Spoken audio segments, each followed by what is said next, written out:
Vamos falar de consagração, palavra e vida de oração. Página 15.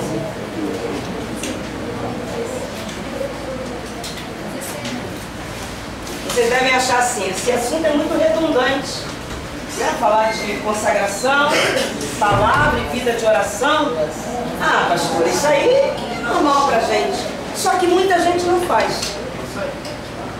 Essa é a verdade. Eu precisava, na verdade, uma vida de oração às vezes, uma vida pautada na palavra, uma vida onde a palavra tem prioridade na vida, muitas das vezes não acontece. E a gente acha que isso, falar disso não precisa. Mas a gente precisa enfatizar isso aqui sim, porque uma liderança, onde a gente já falou lá atrás, acerca da palavra, e uma liderança sem oração, é uma liderança fraca. É uma liderança sem habilidade, como a gente já viu nos tópicos anteriores. Então aqui a palavra de Deus é o instrumento principal na teologia pastoral. A palavra não só na teologia pastoral, mas na vida de qualquer um de nós. A vida na palavra, eu falei no início e enfatizei, a vida na palavra faz toda a diferença para a nossa vida. Nossa vida em ministério, nossa vida profissional, nossa vida familiar, porque tudo está na palavra, a palavra tem resposta para tudo. E a gente vai ver também sobre oração. A oração também vai mover a palavra também. A oração vai ser a palavra em movimento diante de Deus. A gente precisa ter uma vida. Aqui, como eu digo, essa aula que eu dou, ela não é uma aula tão prática, ela é uma aula teórica que a gente precisa usar essa aula para usar na prática. Ela não tem um sentido de nós nos mobilizarmos aqui, mas apenas uma instrução acerca de uma liderança, acerca de um pastorado, acerca de um ministério abençoado. Se não estiver, como nós falamos em tópicos anteriores, um pastor que não conhece a palavra, um evangelista que não conhece a palavra, um mestre que não conhece a palavra, de verdade não é um pastor, não é um evangelista, nem é um mestre. Porque ninguém pode dar aquilo que não tem. E a palavra que tem tudo para que nós possamos o quê? Embasar a nossa vida e ajudar o quê? A vida de outras pessoas. E a gente vai ver aqui acerca de alguns pilares. A gente vai ver que o apóstolo Paulo ele traz uma vida de oração para nós, e ele pauta lá em Efésios, no capítulo 6, acerca da armadura de Deus. E essa armadura, ela precisa estar sempre o quê? Está sempre polida, está sempre em dia, está sempre o quê? Afiada. O escudo, o capacete. Nós não podemos ser um soldado sem ter todo o equipamento da armadura. Porque quando você tem uma armadura onde o capacete você tira, você fica vulnerável ao ataque aonde? Na sua mente. E um soldado com ataque na mente é um soldado fadado ao quê? Ao fracasso, à queda, à morte espiritual. E aí se você tem, de repente, você tem a capacete, você tem o cinturão, você tem a couraça, você tem a sandália, mas você não tem o escudo. E o escudo é o escudo de quê? Da fé. Quando você não tem o escudo da fé, e se você perceber, queridos, a sua Bíblia aí, em 2 de Pedro, e esse escudo da fé, ele tem que ser polido de uma maneira tal, ou seja, eu não quero dizer polido não, ele tem que ser tão forte que realmente ele te proteja. E esse fortalecimento, eu encontro isso lá em 2 de Pedro, capítulo 1, a partir do versículo 5. Vou te mostrar que a fé em si, só a fé não te garante muito. Mas você tem que ter uma fé vitaminada. 2 de Pedro 1,5. Pode ler quem achou. Aplicando todo o vosso esforço, acrescentai a virtude, a vossa fé e o conhecimento à virtude, e o domínio próprio ao conhecimento, e a perseverança ao domínio próprio, e a piedade à perseverança. É até o... É do 5? Vai embora. e a fraternidade a piedade, o amor a fraternidade. Porquanto, se essas virtudes existirem e crescerem em vós, elas não vos deixarão ociosos, nem tampouco infrutíferos. Isso. No perfeito conhecimento de nosso Senhor Jesus Cristo. Continua. Pois aquele em quem essas virtudes não habitam, age como quem não pode ver ou enxerga somente o que está perto, tendo se esquecido da purificação dos seus antigos pecados. Portanto, irmãos, esforçai-vos com dedicação cada vez maior, confirmando o chamado e a eleição com que fostes contemplados, pois se agirdes desse modo, jamais abandonareis a fé. Pois dessa maneira... Não, tá bom aí. E algumas Bíblias tropeçarão. Tem aí? A minha. Tem aí? Tropeçareis. Né? Tropeçareis, né? O que quer dizer? O que Pedro quer dizer isso? O que você entendeu disso aí? No capítulo 1, 2 Pedro, a partir do versículo 5, você percebeu quanta coisa tem que ser agregado à fé para que essa fé seja totalmente eficaz, a fim de que não sejamos inoperantes e nem ociosos e não venhamos a tropeçar. Então esse escudo da fé, a gente fala de fé, mas a fé ela envolve muita coisa para que ela seja operante. E onde está isso? 2 de Pedro, capítulo 1, a partir do versículo 5. E ele diz assim, ó, se vocês não tiverem essas coisas, vocês não passam de cegos, enxergam só o que está perto, não enxergam o que está além. Não é isso que está aí? Só enxerga o que está perto. E aí, o que mais está dizendo aí? Nada vendo de longe, havendo-se esquecido da purificação. Havendo-se esquecido da purificação dos antigos pecados.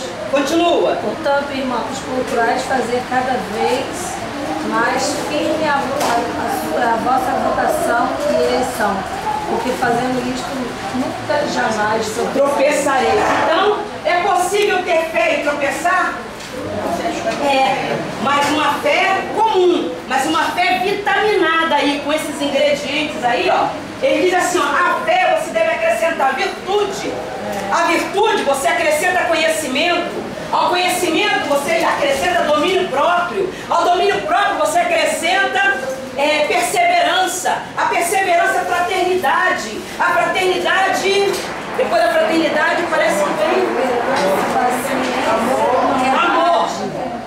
Então você, piedade. Depois já acrescenta a piedade o que? O amor. Já viu quanta coisa é agregada à fé? Que a gente precisa, na verdade, trabalhar muito ela. Não é assim aquela fezinha de, eu creio, eu tenho fé. Não, é uma fé que você trabalha ela de uma maneira tal. Essa virtude aí, ela é a palavra arete. Sabe o que significa essa virtude aí? Um caráter de excelência. Obrigada. Então a gente precisa vitaminar a nossa fé com tudo isso aí. E aí a gente vai ter um escudo como? Um escudo forte, inquebrável, pronto a qualquer o quê? Do que o escudo nos protege? Das setas. As setas, quando encontram um escudo fortalecido, que é o escudo da fé, ela vai fazer o quê? Vai talvez só bater e voltar, mas nunca vai atingir o soldado. E muitas das vezes a gente vê diferente, a gente vê setas tombando soldados, é ou não é? Enfraquecendo a fé de muitos soldados. Porque as setas, irmãos, os dardos inflamados, eles estão sendo jogados a todo momento contra a nossa vida. Não é isso? Então, todo onde você vai, você recebe uma seta. Onde você está, você recebe um dardo. Então, se esse escudo não estiver fortalecido, queridos, nós nos tornamos vulneráveis. E a gente tem que ter habilidade com esse escudo. Não é isso? Um escudo que a gente vendo filmes, né, épicos, com soldados romanos, a gente vai ver a habilidade que eles tinham com o escudo. Porque também se não tiver habilidade com o escudo, você pode... Oi? Os 300, não é isso? Tinha hora que o escudo vinha aqui para cima. Não é isso? Porque eles tinham habilidade com o escudo. E a fé exige de nós o quê? Habilidade com ela. E a gente aprendeu que a gente tem que ter habilidades para ter um ministério. E principalmente uma habilidade com a nossa fé. Movimentar a nossa fé. De maneira que nada, em qualquer situação, venha o dardo de onde vier, eu tenho manejo com o meu escudo para que eu não seja o quê? Atingida. E aí você vai perceber lá em Efésios capítulo 6, que diz assim, acho que é o versículo 13, 11. Mas acho que é o 13. Vem o 13 para mim, por favor. 13. Depois de fazer tudo, permanecer inabalável. Portanto, tomai toda a armadura de Deus, para que possais resistir no dia mau, e havendo feito tudo, ficar firmes. Inabaláveis, não é isso? Tem uns que está inabalável? Por quê? Olha só. Por que inabalável? Porque é possível vencermos batalhas e depois tombarmos. É possível? É possível. Venci. Mas daqui a pouco... Então é isso que o apóstolo Paulo fala. Depois de haver desfeito tudo, permanecer. Então ele diz assim, tomai toda a armadura de Deus. Ou seja, então, nenhuma parte da armadura pode nos faltar. Porque para que depois de termos feito tudo, permanecermos o quê? Inabaláveis. E aí eu gosto de citar esse exemplo, eu vejo um profeta Elias usando todo o poder que tinha na sua autoridade profética, mas de repente, depois de ter vencido tudo, se tornou abalável. E olha só, ele recebeu uma palavra de Jezabel. Essa palavra é vista como o quê? Como uma seta. Aí você fala assim, poxa, pastor, mas um profeta daquele assim, recebeu uma seta? E com certeza essa seta foi aonde? Gente. Venceu a batalha? 850 profetas, porque era dia 400 dia 0, 450 de Baal. Era 850. Venceu, mas depois permaneceu inabalável? Não. Tombou lá na frente, apenas uma palavra. Uma mulher. Uma voz derrubou o profeta. Então não é a quantidade, é a maneira como a seta vem. É verdade. Do jeito que a gente está também, né? Entendeu? Então a gente precisa. Isso aí. Então a gente precisa saber que nós não somos infalíveis. E nós precisamos depender sempre de ter o quê? Uma fé vitaminada.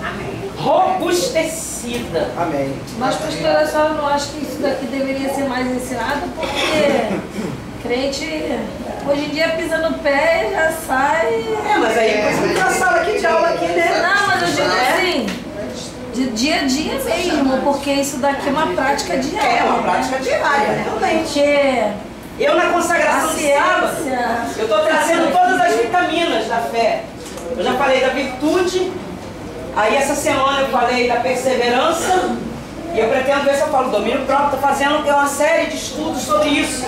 Eu estou trazendo isso na consagração. Sábado foi muito bom. Sábado a gente assim sentiu muito a presença de Deus com a palavra da perseverança. E aí agora cai bem aqui falar para vocês aqui sobre a fé, porque não é só ter fé na fé. Porque muitos têm fé na fé. E isso não leva a gente a ninguém. E outra coisa, esse abalo de fé não significa dizer também perder a salvação, irmãos. Porque é uma fé que me leva para o céu. Agora a fé vitaminada me faz viver vitorioso nessa terra. Glória a Deus. Você pode ir para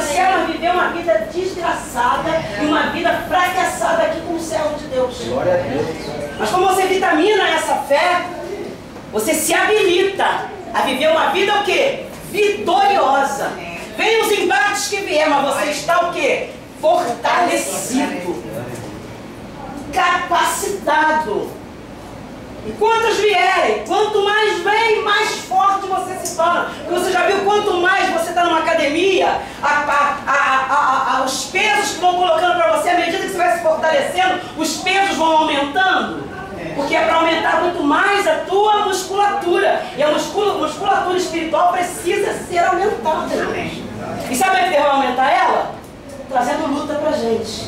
É assim que vai fazer. É assim que vai nos vitaminar. É assim que vai nos fortalecer. É assim que nós vamos nos tornar inabaláveis. E no ministério não é diferente. É pelo contrário. No ministério, quando parece que vai tudo bem, daqui a pouco tudo desanda. Você fala, meu Deus, estava vivendo uma vida legal e agora levanta uma perseguição, levanta uma calúnia, levanta uma situação. E como é que você lida com ela? O profeta Elias queria morrer mesmo? Não. Mas naquela hora, irmãos, a gente fala coisa que não deve. Na hora que a gente é pressionado, a gente nem fala, nem pensa no que a gente fala. Porque se ele quisesse, ele não tinha fugido, ele ficava lá. Não é isso? Ele se escondia, ele ficava, não, tá bem, pode vir. Mas não era isso. Na verdade, era o seu emocional. E outra coisa mais importante também que a gente precisa cuidar, irmãos, da nossa saúde emocional. Sem saúde emocional não tem ministério frutífero. Porque a todo momento nós somos atacados. E as emoções nos levam lá no chão. Já viu aquele dia que você está mal, que nada te levanta? Existe.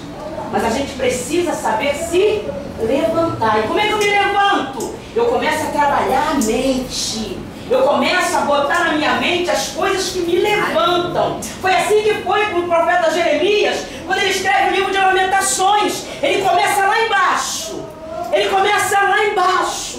E de repente, lá no capítulo 3, é que ele começa a despertar da situação. Opa, quero trazer à memória aquilo que me faz da esperança. Porque se ele continua naquela situação que ele estava, aquele profeta não se levantava, não. E você precisa ter uma saúde emocional. Uma vez eu estive pesquisando sobre inteligência emocional. Eu gostei muito. Até aconselho a vocês a ir no Google e ver lá o que é inteligência emocional. Isso te ajuda muito a vencer batalhas. Você precisa, primeira coisa na inteligência emocional e na saúde emocional, a primeira coisa que você precisa saber é de se conhecer. Porque tem horas que a gente não se conhece. Tanto não se conhece que tem atitudes que a gente não espera nas horas que a gente não espera. Né? A gente acha que a gente é forte, mas a gente só vai saber se a gente é forte mesmo na hora que o problema surge. Verdade. Né? Tem gente que pega e se espera de surpresa. Meu Deus, eu não sabia que eu ia reagir assim. Eu fui forte. Mas tem gente que acha que vai ser forte na hora amarela. E isso precisa ser exercitado por nós, servos de Deus. E uma boa maneira da gente ter uma saúde emocional, irmãos, é a palavra. Porque quando você se enche da palavra, sabe quem recepciona o teu problema? É a palavra. Sabe quem recepcionou o problema lá quando Jesus foi tentado naquele deserto? Foi a palavra. Agora você está no deserto, você enfrenta a luta, e quando você busca uma resposta, está vazio. Por isso a gente precisa o quê? Cheio. Para que qualquer situação que venha, vai acontecer uma situação, a palavra já se derrama como resposta àquela situação. E o nosso adversário sabe se nós estamos aptos ou não a responder com a palavra. Amém? Bom, já falei da palavra. Vamos lá. Vamos falar do culto. Não, falei da oração, né? Porque na verdade, se você perceber, uma vida com a armadura, ela só vai vir através de quê? De uma vida de palavra, mas uma vida também de quê? Oração. Não pode desassociar as duas coisas. Uma vida de oração. É na oração que Deus te revela. É na oração que Deus nos dá estratégias. É na oração que Deus nos blinda. É na oração. É na oração. É na oração que nós podemos blindar a nossa vida. E olha, irmãos, quando você tem uma vida de oração, setas voam em tudo quanto é canto em volta de você, mas não te atinge. Glória a Deus. Não te atinge. Uma vida vulnerável, uma vida sem oração, uma vida sem relacionamento. Sabe por quê? O Senhor falou assim: não ocultarei nada ao meu... Lembra de Abraão? Quando o Senhor fala para ele assim: acaso eu ocultaria alguma coisa do meu servo Abraão? Porque o que Deus ia fazer acerca de Sodoma e Gomorra, o Senhor disse o quê? Acaso eu ocultaria alguma coisa do meu servo Abraão? Porque Abraão tinha o que com Deus? Relacionamento. Então, quando nós temos relacionamento com Deus, Deus sabe que nós estamos conversando com Ele. E naquela conversa que nós temos com Ele, Ele tem a oportunidade de quê? De nos prevenir algumas coisas. Nos fazer sentir alguma coisa que nos previna.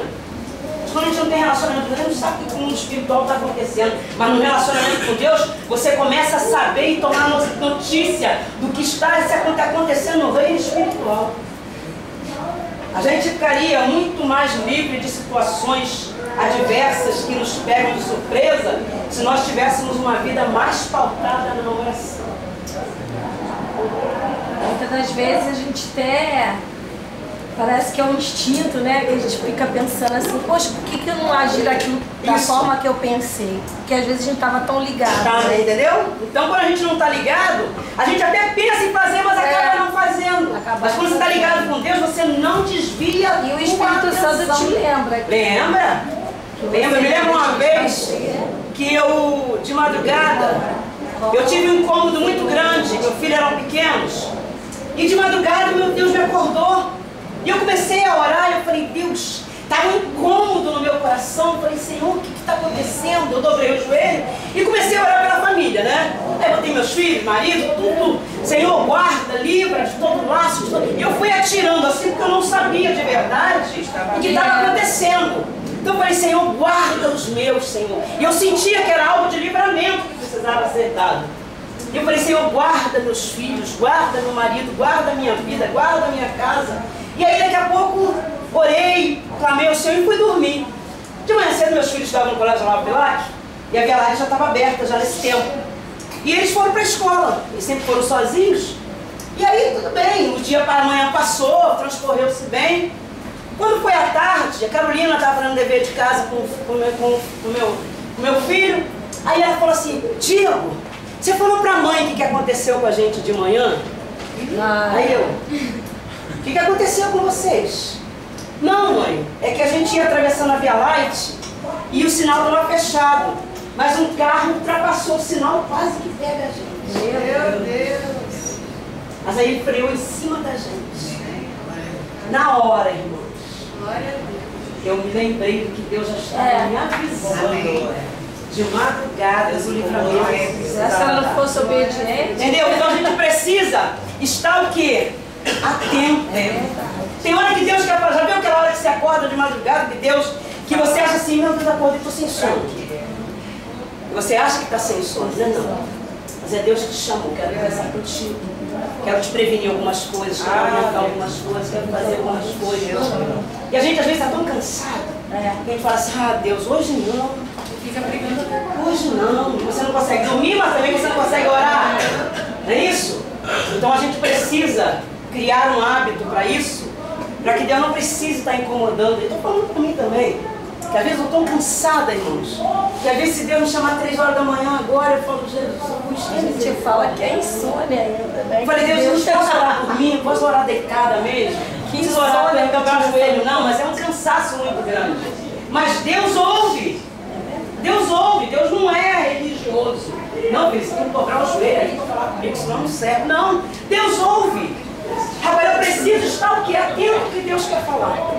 E isso, irmãos, vai fazer muita diferença na nossa vida. A gente vai ter muito mais experiência com Deus. E Deus quer isso para nós, experiência. Vamos falar do culto? O culto foi instituído por Deus para honra, glória e louvor do seu nome. O que é um culto para você, irmão? Adoração. E o que o culto é de verdade? De Deus para mim ou de mim para Deus? Para Deus. Né? Eu presto culto. Eu presto adoração. E é naquele momento, quando Paulo fala lá em Romanos, prestar um culto racional, é um culto que você sabe o que está fazendo e para quem você está fazendo.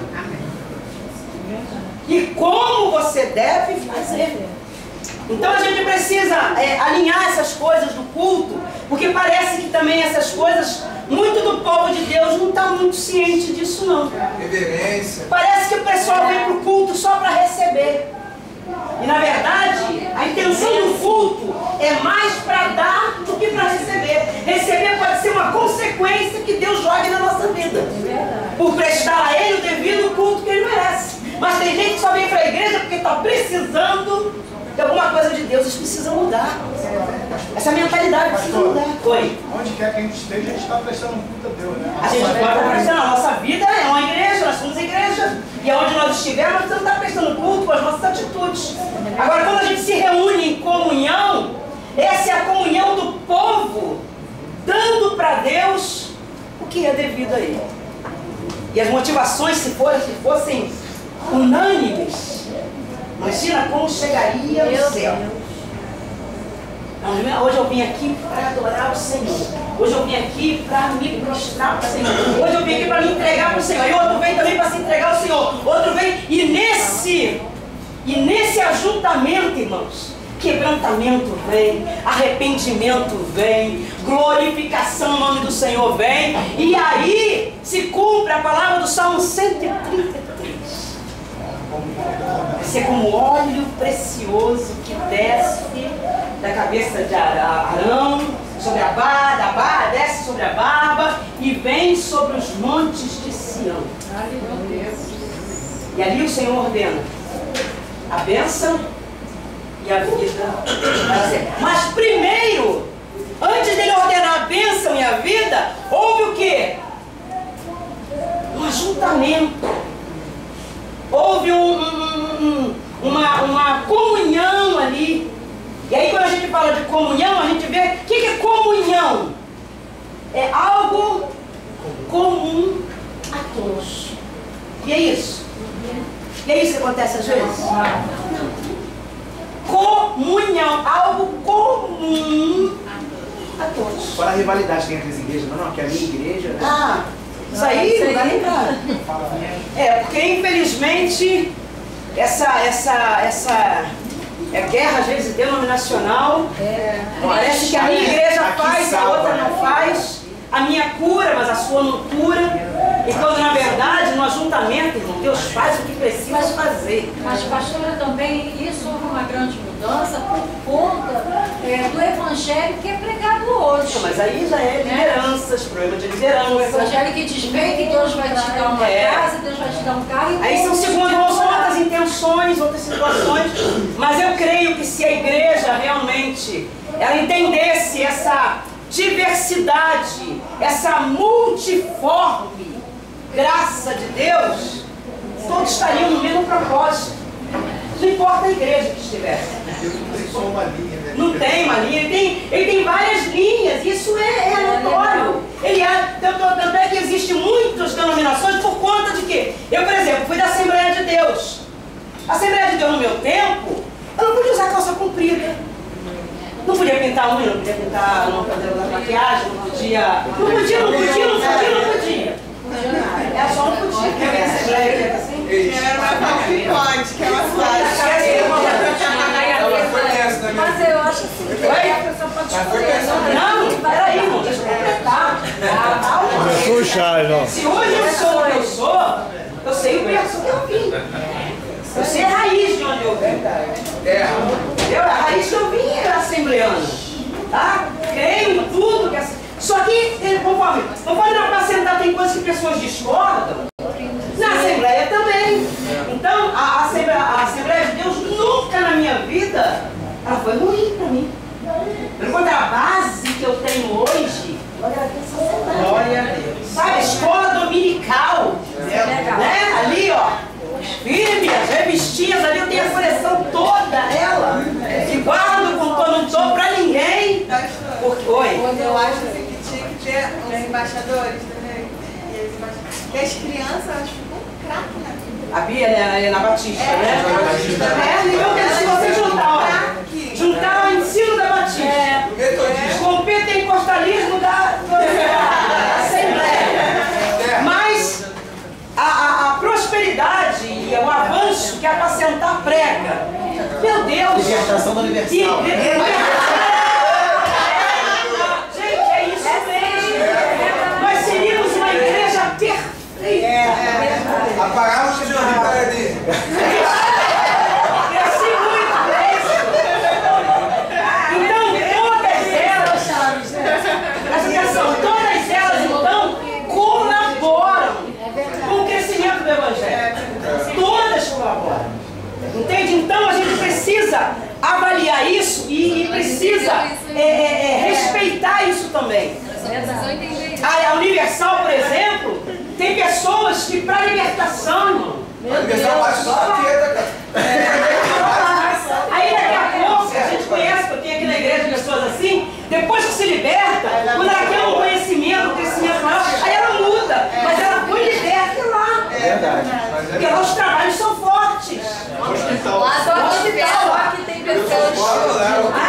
E são assim, para situações mais caóticas, que tem igreja que não tem suporte, como a Universal tem. A Universal tem estrutura, tem suporte. E eu conheço pessoas que se libertaram na Universal e são bênçãos hoje. Nós temos pastores aqui dentro, que não foram ainda reconhecidos pelo nosso pastor, mas são pastores que trabalham comigo e foram da Universal. E a gente conversa muito, eu vejo qual a visão que eles têm, até de evangelismo. A Universal é forte no evangelismo também.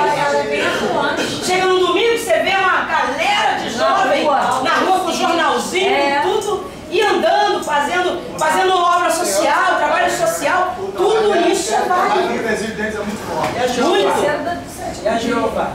Não, tinha Jeová, eu sei. Aí já Só faltou de sétimo dia. Não, mas a metodista não, a adventista. Não, TJ se deixar falar. É fácil. Não, TJ, mas TJ pisa na bola. Jesus não é o Senhor. Jesus não é Deus. Jesus é o maior profeta, mas não é Deus. Então, Mas converte também, né? hã? Mas depois que o segundo de Jeová se converte também, ó. Ah, se torna uma bênção, porque conhece Cristo na verdade. Aí vai só parar as arestas. Saulo que vira Paulo, Tira aquele versículo que diz assim, ó. No princípio era o verbo, e o verbo estava com Deus, e o verbo era um Deus, aí ele tira um Deus e bota era Deus, né? Porque eles colocam um Deus tem que ser indefinido. Artigo indefinido se define qualquer um. Mas Deus, nosso Deus é um só, né? Então vamos lá. Vamos lá. Culto, passou culto. Culto. Falei de culto a beça, né? Não tá nem aqui que eu falei. Pregação. Já tá fazendo aí. Na epístola pessoal de Paulo a Timóteo, seu filho na fé, Paulo salienta por várias vezes que a pregação da palavra estaria de alguma forma acima das demais atribuições pastorais. Ou seja, é o alicerce da atribuição pastoral, já que por meio da pregação as ovelhas são alimentadas e nutridas. Porque quando não tem alimento, a ovelha vai para onde? O pasto quando está ralo, quando o pasto está seco, o que a ovelha faz? Não besteira, ou então sai dali, se desgarra e vai procurar o pasto. Né? Mas quando é bem instruída na palavra, não tem problema Jejum. Ela jejum. Falou aí? Jejum. O fundamento principal da pregação deverá ser única e exclusivamente um: a palavra de Deus revelada nas Escrituras. O que o mundo contemporâneo tem deixado muito a desejar. E é verdade, às vezes a gente vê que por falta de conhecimento, né, o povo perece por conta de falta de capacidade do conhecimento da palavra. E aí se enche linguiça, né? Se enche linguiça. Aí vai, eu já fui pregar em lugares em que a palavra, o culto estava na hora de acabar. E aí me deram a palavra na hora de acabar. Amém. É porque a palavra não tinha o que ali? Primazia. Não tinha a importância que ela tinha. Ela louvou.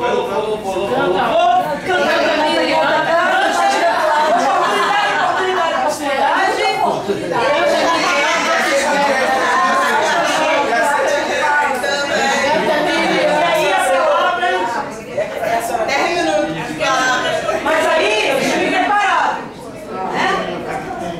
Cheguei preparado? Fica quem quiser, mas eu vou pregar até o fim. E não saiu ninguém, ficou todo mundo. Muitas igrejas não existem Bíblia.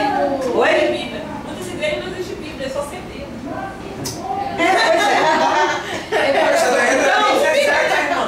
Oi? 2017 essa igreja aqui. Pastor, não tem palavra aqui. Quando chegou aí o pastor falou no ouvido dele, ó, você tem 5 minutos. Aí sabe o que o pastor fez? Abriu um salmo, leu e foi embora. Realmente não dá pra gente. Não dá pra gente funcionar desse jeito, né? Mas se eu for pregar, irmão, pode me dar a palavra 10 horas. É isso aí. Eu vou pregar, eu não fui ali por acaso. Fui ali para Deus usar. Então eu vou. Aí da próxima vez também, quando me chama, eu às vezes não dá pra ir. Porque quando a palavra não tem prioridade pra mim, irmão, pra mim não serve. Entendeu? Quando a palavra não tem prioridade, pra mim não serve.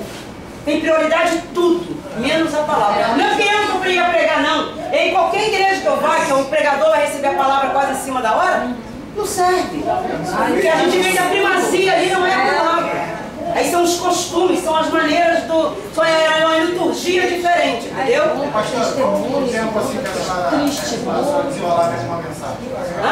Quanto tempo que a senhora vai desenrolar? Depende do tipo de mensagem. Depende. Tem mensagem, por exemplo. Depende de quanto eu faço também, né?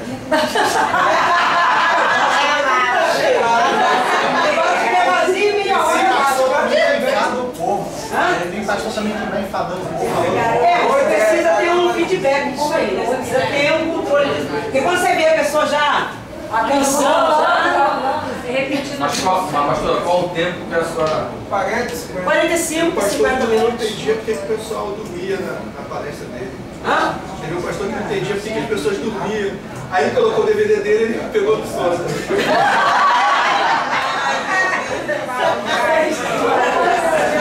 Irmão, na palavra de Deus, tudo tem que ser dinâmico, né? Tem que ter dinâmica na aula, tem que ter dinâmica na palavra, isso também faz parte. A palavra precisa vir assim, vir cheia, primeiramente de unção. E se tem unção, todo mundo fica. Porque Deus sabe para quem está falando. E quem está ouvindo sabe que está precisando receber. E aí ele fica atento, entendeu? Eu fui na igreja, que o pastor entrou na Pavuna, saiu em Anchieta, foi Nova Iguaçu, Niterói, Nilópolis. Ele falou que Satanás estava preso. Daqui a pouco quem falou que quem fazia embora é Satanás. Aí eu falei, mas Satanás não está preso? Eu vou embora, eu fico. Eu vou embora.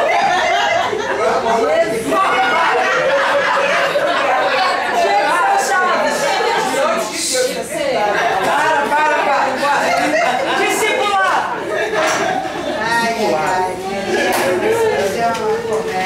Fala um discipulado na Bíblia aí pra mim. Acabou de ler? Nas casas. Tá, mais.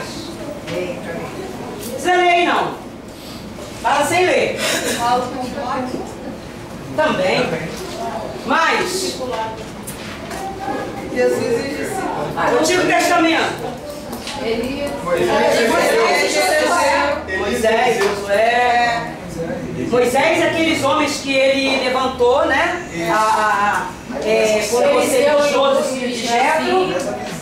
Isso. Porque na verdade, Elias e Eliseu havia naquele tempo a escola de profetas, né? E ali tinha que ter discipulado. Então é algo que vinha o quê? Vinha trazer base para os discípulos. Jesus tomou um exemplo. Jesus gastou a maior parte do tempo dele o quê? Ensinando. Depois que ele ensinou, o que ele fez? Ficou parado num canto e falou assim, vem cá, dois em dois. Vamos andar. Aí quando voltaram, fizeram o quê? Senhor, os demônios nos submetem. Aí ele falou, não é essa a intenção do discípulo. Vocês têm que estar felizes porque o seu nome está escrito lá. Mas não é essa a intenção. Porque isso vai... Por que ele queria dizer isso? Porque isso seria algo que natural acontecer. Eles não precisavam se vangloriar, porque aquilo ali ia acontecer muito com eles. Mas era novidade também, né? Era novidade, mas aí depois eles aprenderam. Você vê que eles depois tiveram a prática disso. Pedro lá na Porta Formosa, não foi? Levanta e anda, não tem prato nem ouro. E aí ele começou a exercitar. E é isso que o discipulado precisa fazer nas nossas vidas. Agora, o discipulador precisa ter experiências. Para ele fazer o quê? Passar essas experiências para os seus discípulos. Primeiro, experiência de vida, experiência de comunhão com Deus, experiência de vida de oração, experiência até de milagres de repente. A vida dele precisa ser um milagre de repente. Para que no caminhar dele, isso vá sendo impregnado em quem? Os discípulos. Porque, irmãos, quando você anda com alguém que tem, mesmo que você não queira, você vai se parecer com essa pessoa. Porque Pedro tentou disfarçar isso e não pôde. Lembra? Lembra? Você fala igual um deles. E ele nem se deu conta disso. Falava igual. Tinha atitude igual. Isso, o discipulador, quando ele tem a credibilidade, ele exerce essa influência. Você acaba falando do jeito, não é imitando a voz não, tá gente? Não é imitando a voz não, mas é a maneira de viver. Porque da maneira que o discipulador o discípulo acaba sendo, não tem como não ter. Ele acaba crendo no que o discipulador crê, ele acaba fazendo o que o discipulador faz, porque aquele discipulador é o quê? É um exemplo para ele. Você vê, por que Eliseu queria a porção dobrada de Elias? Ele via de Elias o que ele queria ver. Josué não teve nem a coragem de tomar imediatamente o lugar de Moisés quando ele morre. E hoje a gente vê o diferente.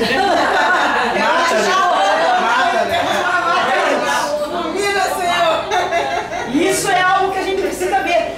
Josué ficou constrangido de assumir o lugar de Moisés. Deus aqui tem falado, Josué, meu servo é morto, levanta. Josué não morreu agora no meu lugar. Ele já me ungiu, ele já me chamou. Porque Moisés não tinha preparado Josué para isso. Mas ele não se deu essa soberba de se assumir antes de ser levantado. Igual Davi, hein? Igual Davi também.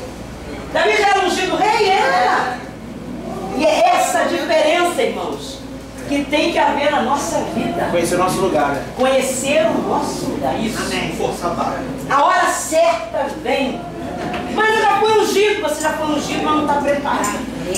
A hora que é preparado, o próprio Deus vai se incumbir de dizer, opa, levanta e vamos fazer. Entendeu? Mas para isso não. Precisa saber a hora certa de fazer as coisas. E não se preocupa, mas pastor, vai passar da hora, que nada. Jesus nunca chega atrasado na nossa vida, não. Vai ser na hora certa. Não precisa atropelar ninguém, não precisa puxar o tapete de ninguém, não precisa dedurar ninguém, não precisa fazer motim contra ninguém, não precisa dar jeitinho nenhum. Não precisa. Não precisa puxar saco também. Eu fiz bolo de laranja.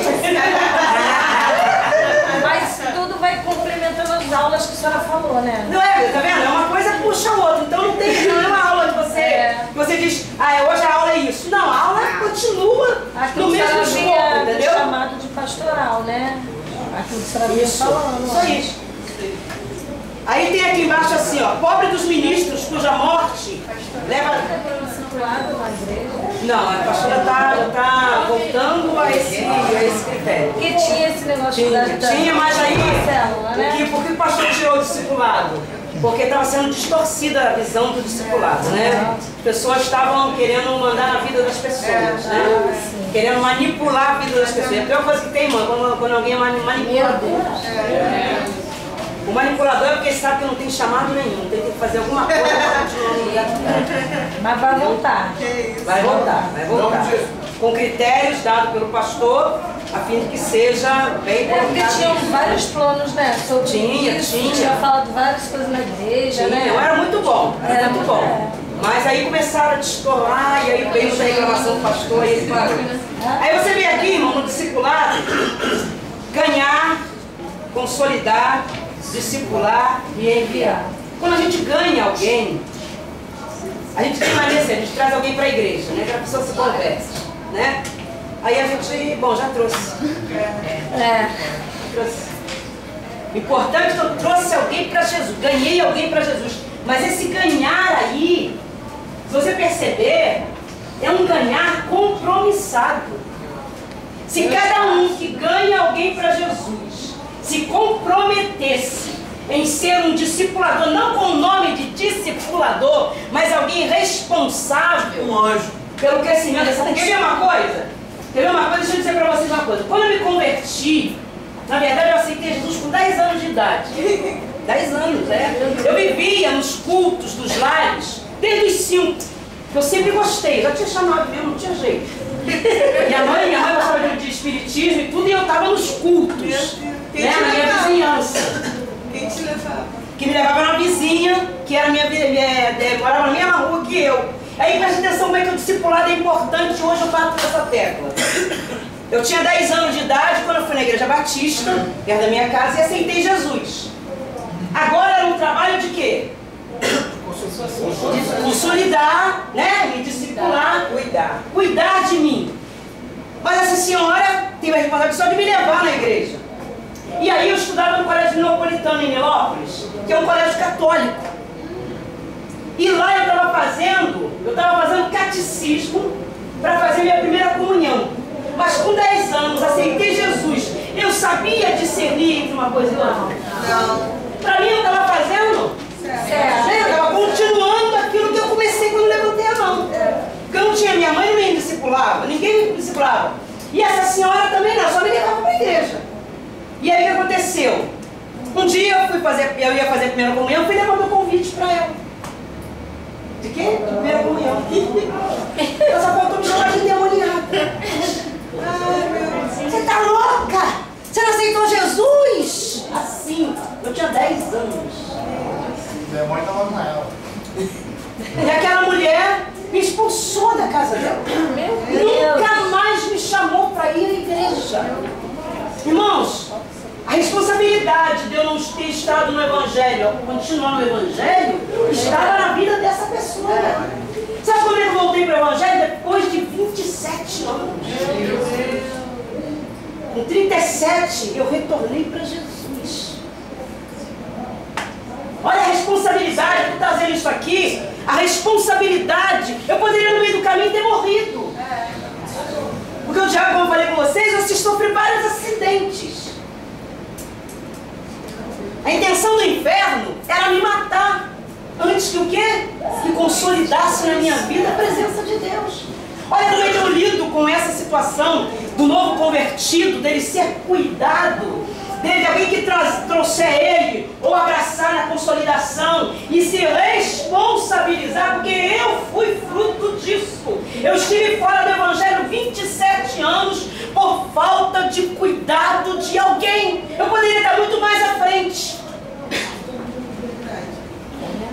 Ah, não, pastor, é propósito de Deus. Propósito de Deus, nada.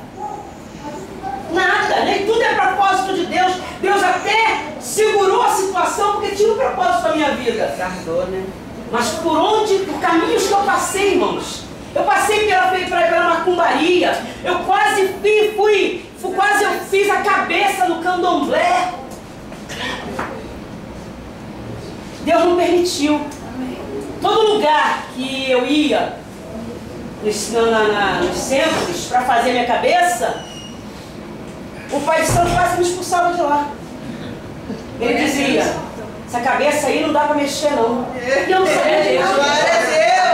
Porque Deus sabia que meu coração era sincero, eu apenas fui abandonada. Desorientada, não tive orientação. E aí aí você vê, imagina, alguém entra aqui católico, e eu vou e arrebento com a pessoa. Aí para ter uma ideia, sabe quais foram os meus primeiros discipulados? Foi na varanda da minha casa. E sabe quantas pessoas eu ganhei para Jesus sendo católicas? Quase que meu condomínio. Glória a Deus. Deus fez como se fosse um resgate do que eu tinha passado. E eu nunca, ensinando a palavra para aquelas mulheres, eu nunca convidei elas para aceitar Jesus, para receber Jesus. Por quê? É uma coisa assim que tem que ter sabedoria nisso, irmãos. Quer ver? Você faz uma reunião de estudo com um não crente. E se você no final fala assim, quem quer aceitar Jesus? Muitos daquele dia não voltam mais. Deixa que a palavra vai convencê-los. Eu não chamo para Jesus. Porque assim, por exemplo, vou fazer uma visita. Aí a visita foi maravilhosa, né? Gostaram muito de mim, aí eu aproveito antes, né? Bom, querido, você quer aceitar Jesus comigo? Não, eu falo, querido, eu tenho uma igreja, um ministério para sentar, a hora que você quiser ir lá, eu tenho culto da tarde, tenho uns cultos lá, vai lá que eu tenho o prazer de te receber, te abraçar. Eu começo a amar essa pessoa e daqui a pouco ela vai sair. Quando aconteceu, essas mulheres que estavam lá, cada dia tinha uma palavra que eu fui pregar num café espiritual e eu levei elas. Eu levava elas no trabalho que eu fazia, à parte. Eu levava elas em tudo quanto é lugar comigo. Você vê, Jesus andava com os discípulos, já estavam transformados? Não. Mas ele levava do trabalho com eles? Levava, eu fazia isso. Eu tinha um café espiritual, eu chamava essa galera toda para ir comigo. Aí um dia eu pregando nesse café espiritual, que até hoje tem café aqui na intercessão, porque eu falei desse café e foi implantado o café espiritual. Eu preguei para eles, falei sobre Jesus e a família dele que estava lá fora. E ele disse, minha família acredita na vontade do meu pai. Aí, uma das católicas, quando acabou, viemos para casa, falei, engenheiro pedreira, você vê, elas andavam comigo e tudo, Japeri, engenheiro pedreira, o café caiu uma vez lá na Barra da Tijuca, engenheiro pedreira, Japeri, a gente estava lá. E aí ela falou comigo assim, irmã, que negócio é esse de Jesus ter irmão e irmã? Aí eu, na Bíblia. E elas andavam com a Bíblia católica, eu fazia questão que elas andassem com a Bíblia católica. Para não dizer assim, a senhora está falando isso pela Bíblia da senhora. Aí eu falei, abre a tua Bíblia aí, instantinho, assim, tá. Não, está igual ao meu, sim. Mas como é que o padre nunca disse que Jesus tem irmão e irmã?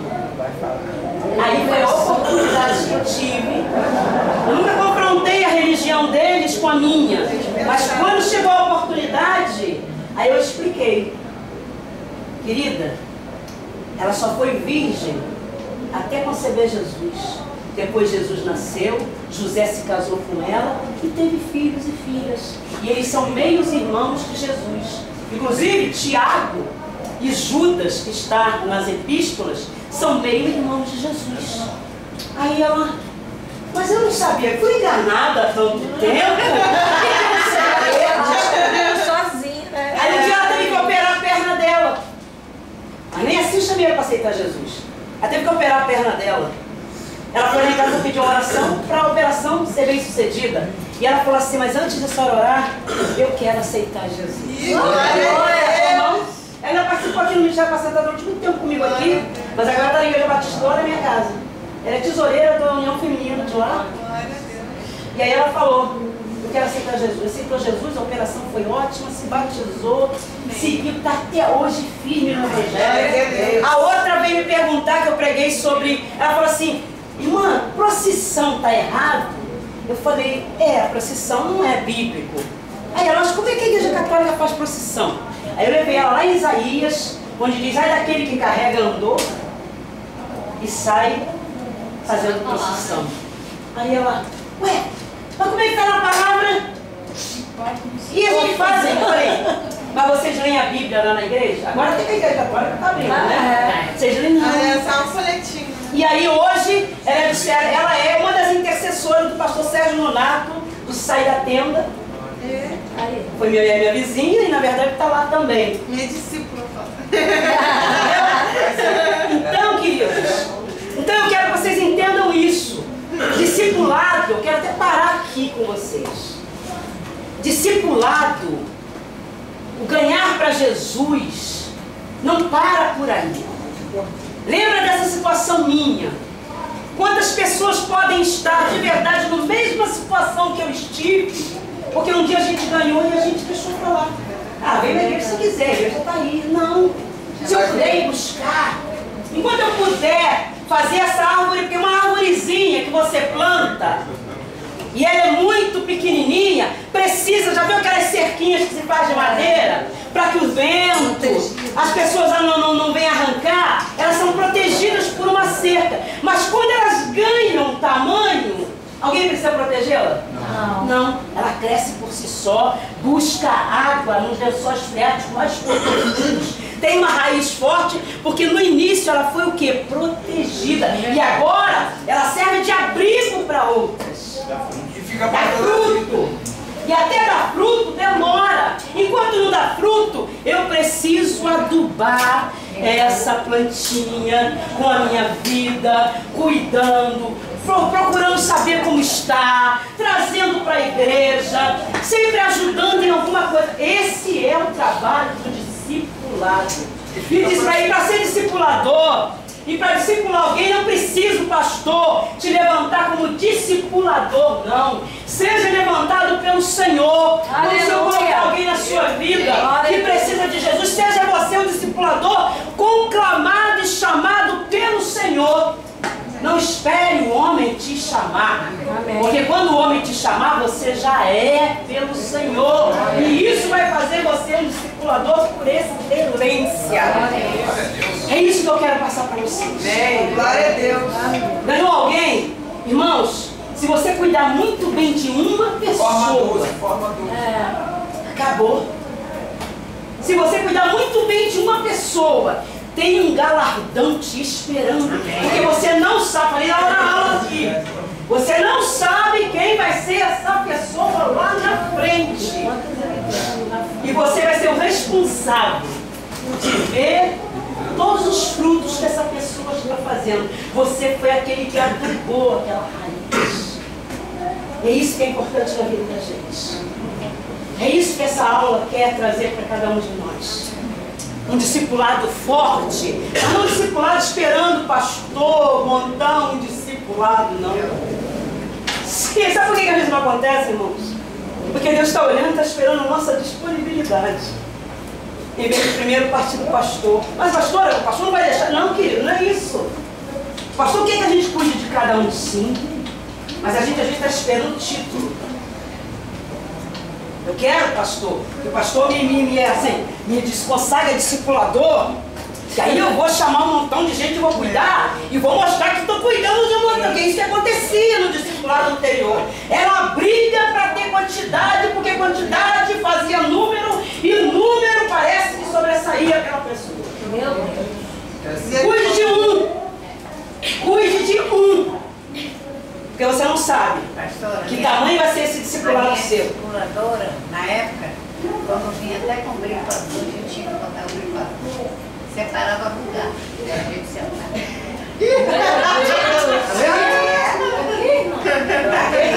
Aqui, eu sei disso. Se cortar o cabelo, os discípulos têm que cortar o cabelo também. Se pintar o cabelo de uma cor, tinha uma que era assim. Se ela pintava o cabelo de vermelho, todo mundo tinha que pintar o cabelo de vermelho. Então é manipuladora, não é saída. Entendeu? Então, aí você vê a diferença, irmão, que eu estou falando para vocês. O que é ser um discipulador? O discipulador, na verdade, não está preocupado com ele. O discipulador está preocupado com o crescimento da ovelha. Agora presta atenção. Olha onde Deus, pela misericórdia, tem me colocado, mas olha onde eu poderia estar. Verdade. 27 anos atrasada no processo. Por minha conta? Não. Por conta de alguém que não tinha conhecimento, sabedoria, e até na hora, até uma palavra que você lança, irmão, você pode matar alguém. É verdade. 1 João 3,16 diz que você pode se tornar um assassino com as palavras. Imagina uma menina de 10 anos, toda feliz, com um convite alegre para ela ir na minha primeira comunhão. Eu saí de lá quase que escorraçada. Ainda bem que não me matou. Eu estou aqui viva hoje, Senhor, para trazer esse exemplo para que essa história não se repita. Na minha vida, na vida de outros, na sua vida. E hoje aqui você se torna responsável pelo que você ouviu. A Bíblia diz que Deus não tem o culpado, Deus não leva em conta o tempo da ignorância. Mas na 1:3 diz, mas Deus não tem o culpado por inocente. Então aquilo que você aprendeu, você se torna responsável por ter ouvido. Era preferível não ter ouvido do que ouvir e não fazer. Foi. A quantidade de gente que se converte aqui, né? Já era para muita gente estar cuidando, né? E tem pouca gente cuidando de gente. A gente está furado. Por quê? O pastor está culpado? Não. A igreja é culpada? Não, as ovelhas são culpadas. Nós somos culpados. Cada pessoa, se você se responsabilizar por vai um lá na frente, você abraça, tá certo, tem consolidadores agora e tudo, mas se você resolver falar com o consolidador, me dá o telefone dessa pessoa aí, eu queria também ajudar na consolidação dela, mas parece que isso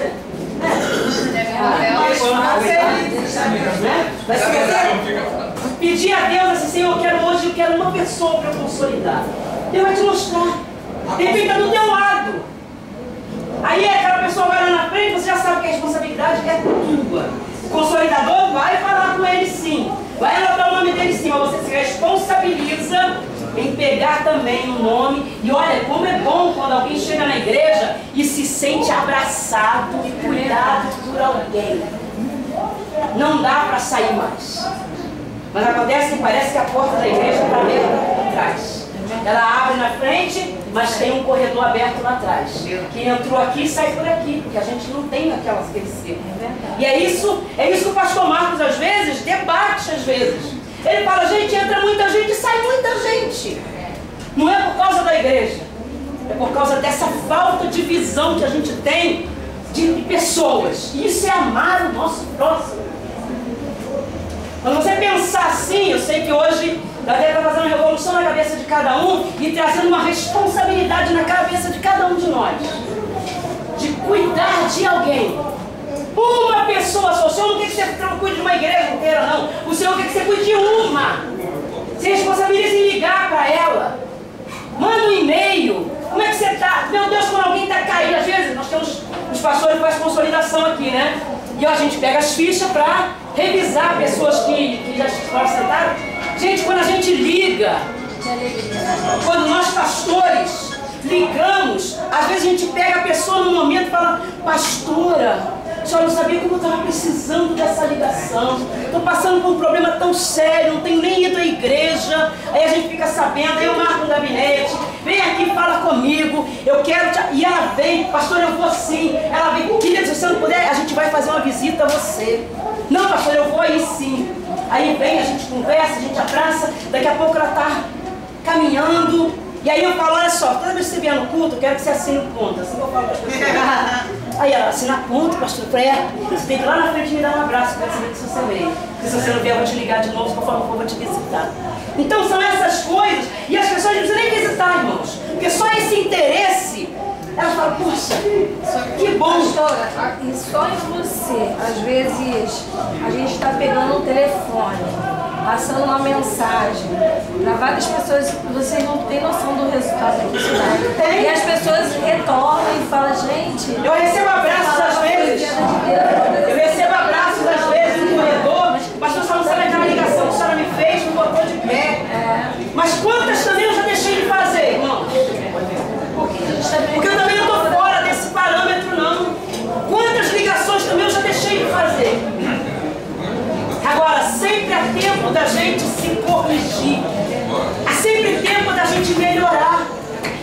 Então, se você quer ser alguém abençoado por Deus, faz o que o Senhor falou para Abraão. Se tu a bênção. Antes de você querer a bênção, seja você a bênção na vida de alguém. Tenha certeza, as bênçãos vão correr atrás de você. Amém? Glória a Deus.